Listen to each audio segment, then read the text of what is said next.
భరద్వాజ గారు, బాలకృష్ణ గారికి సంబంధించి ఒక క్రేజీ అప్డేట్ వినపడుతుంది.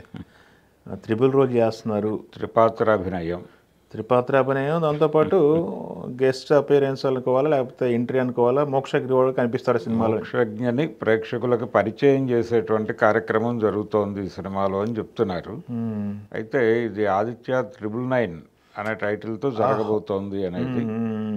అంటే క్రిష్కి అప్పచెప్తున్నారు ఈ బాధ్యత. నిజానికి బాలకృష్ణ గారే డైరెక్ట్ చేస్తారనేది మొదట వినిపించింది. అవును. సంగీతం శ్రీనివాసరావు గారి సపోర్ట్ తీసుకుని స్క్రిప్ట్ సైడ్ ఆయన చూసుకునేటట్టు, అలాగే సెట్స్ మీద బాలకృష్ణ గారు డైరెక్ట్ చేసేటట్టు ఈ సినిమా జరుగుతుంది అని అన్నారు ముందు. అదే ఫస్ట్ డిస్కషన్స్ అయితే అయినాయి కదా సంగీతం గారి అని. అయితే గతంలో శ్రీకృష్ణ సత్య టైంలో అదే జరిగింది.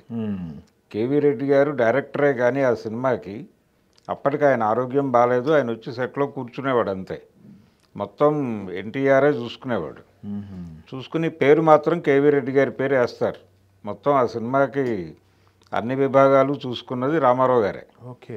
ఇప్పుడు అలా సంగీతం శ్రీనివాసరావు గారిని తీసుకొచ్చి కూర్చోబెట్టి తనే డైరెక్ట్ చేస్తూ ఈ సినిమాని చేస్తాడు అనేది వినిపించింది.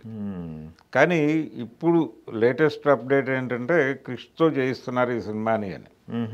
అంటే గోపీచంద్ మల్లేని ప్రాజెక్ట్ ఒకటి ఉంది. అవును. బాలకృష్ణ కమిట్ అయింది.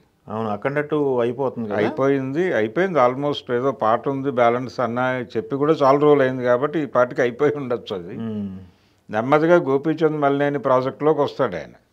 దానికి ప్యారలల్గా ఇది కూడా జరగాలి అనేది ప్లాన్. ఓకే. కాబట్టి ఈ సినిమా తను డైరెక్ట్ చేయటం కంటే కూడా క్రిష్తో అయితే బాగుంటుంది. వాళ్ళిద్దరికీ సింక్ అయి ఉంది. గతంలో 3 సినిమాలు చేసున్నారు కాబట్టి తనతో వెళ్ళాలి అనేది టెక్నికల్గా తను సౌండ్ కూడా ఈ సినిమాకి అవసరమైంది అదే. అందుకని ఈ సినిమాలో ఆల్రెడీ ఆయన ఇంతకుముందు కృష్ణదేవరాయలు గాను కృష్ణ కుమార్ గాను 2 క్యారెక్టర్లు చేశాడు. అవునవును. ఇప్పుడు ఇంకో క్యారెక్టర్ కూడా ఏదో తీసుకుంటున్నారు. ఈ టైం ట్రావెల్ ఇవన్నీ ఉంటాయి కాబట్టి ఇంకేదో ఒక హిస్టారికల్ క్యారెక్టర్ ఏదో చేస్తాడు ఆయన. ఓకే. అలా 3 క్యారెక్టర్లు చేయబోతున్నాడు. గతంలో ఒకసారి త్రిపాత్రాభినయం చేశాడు ఆయన. అవును. అధినాయకుడు అనే సినిమాలో. ఇప్పుడు ఈ సినిమాలో మళ్ళీ త్రిపాత్రాభినయం చేయబోతున్నాడు అనేది. చేయబోతూ ఇందులో మోక్షజ్ఞని ప్రేక్షకులకు పరిచయం చేసేటువంటి కార్యక్రమం కూడా తీస్తున్నారు అని. యాక్చువల్గా ఒక సినిమా అనౌన్స్ చేసి అది ఆగింది. అలాగే మోక్షజ్ఞతో ఒక సినిమా అనుకున్నారు. అందులో బాలకృష్ణ గారు గెస్ట్ అపీరెన్స్ అన్నారు. ఇప్పుడు అది రివర్స్ అయ్యి తను ఇందులో గెస్ట్ అపీరెన్స్ లాగా, అంటే ఒకసారి పరిచయం చేసి ఆ తర్వాత పెడదాం అనేది మూడ్ అయి ఉండొచ్చు. ఏమో ముందు అఫీషియల్ అనౌన్స్మెంట్ వచ్చే వరకు కూడా అనుమానమే. ఇలా గతంలో చాలా సందర్భాల్లో వినిపించింది. క్రిష్తో ప్రాజెక్ట్ అనేది కంపల్సరీ అది తెలిసింది విషయమే, కాకపోతే ఏంటి అనేది స్పెక్యులేషన్స్. ఇప్పుడు ఆదిత్య 999 అనేది ఒక వార్త. ఇది కూడా అధికారికం కాదు, ఇది కూడా మీడియాలో సర్క్యులేట్ అవుతున్నటువంటి వార్తే. క్రిష్తో ప్రాజెక్ట్ అనేది వాస్తవం. అది ఇదా అదా అనే దానిలో సందేహాలు ఉన్నాయి. ఇదే అని కన్ఫర్మ్ చేసి చెప్తున్నారు. కానీ అధికారిక సమాచారం రాలేదు, ఇంకా రావాలి. అందుకని ఈ మోక్షజ్ఞ ఎంట్రీ ఈ సినిమాతో ఉంటుంది అనేది కూడా స్పెక్యులేటివ్ న్యూస్గానే చూడాలి. ఇది కూడా అధికారిక సమాచారంగా అనుకోవాల్సిన అవసరం లేదు. రెండోది త్రిపాత్రాభినయం అధినాయకుడు అనేది అది బీభత్సమైనటువంటి సక్సెస్ని అయితే ఇవ్వలేదు. సినిమా అయితే లేట్ అయింది రకరకాలుగా. అది అలా నడిచిపోయింది, ఒక సినిమాగా వెళ్ళిపోయింది. అలాగే త్రిపాత్రాభినయం అనేది రామారావు గారికి కూడా 2వ సినిమా కలిసి వచ్చింది. త్రిపాత్రాభినయం ముందు కులగౌరవం సినిమాలో చేసినప్పటికీ అది కూడా అబోవ్ యావరేజ్ సినిమాగానే నడిచింది, పెద్ద హిట్ కాదు.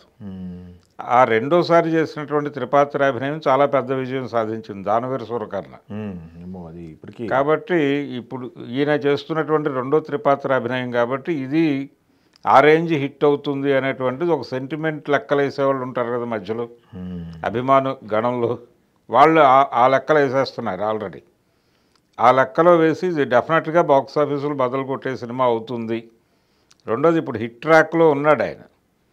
ఇవన్నీ కలిసి క్రిష్కి కూడా ఒక పెద్ద విజయం అవసరం.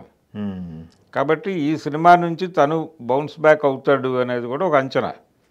ఇన్ని అంచనాల మధ్య ఈ సినిమాలో ఒకసారి మోక్షజ్ఞని కూడా లింక్ చేసేస్తే బాగుంటుంది అని పట్టుకొస్తున్నట్టున్నారు. ఆయన ఉంటాడా ఉండడా అనేది కన్ఫర్మ్ కాదు. మేబీ కనిపిస్తే కనిపించవచ్చు. ఇంతకు ముందు కూడా 2-3 సినిమాల విషయంలో వినిపించింది ఈ మాట. బోయపాటి సినిమాలోని అఖండ 2లోనే కనిపిస్తాడు అనే మాట కూడా విన్నాం మనం. కానీ అటువంటిది ఏం లేదు అనేది ఇప్పుడు మనకి స్పష్టంగా చెప్పేశారు, అయిపోయింది. సో ఈ సినిమాలో కూడా ఉంటాడా ఉండడా అనేది పక్కన పెడితే ప్రస్తుతం నడుస్తున్న స్పెక్యులేషన్ అయితే ఇది. అవును, త్రిపాత్రాభినయానికి సంబంధించి. ఓకే. ఈ జనరేషన్లో త్రిపాత్రాభినయం చేసినటువంటి ఏకైక హీరో మళ్ళీ ఎన్టీఆర్. జూనియర్ ఎన్టీఆర్ చేశాడు జై లవ్ కుశ కదా, జై లవ్ కుశ. అలా త్రిపాత్రాభినయం చిరంజీవి గారు చేశాడు ఆ సినిమాలో, ముగ్గురు మొనగాళ్ళు. ఇప్పుడు బాలకృష్ణ రెండోసారి చేయబోతున్నటువంటి సినిమాగా చెప్పుకోవాలి దీన్ని. Okay, thank you. ఆదిత్య 999 టైటిల్తో. ఓకే.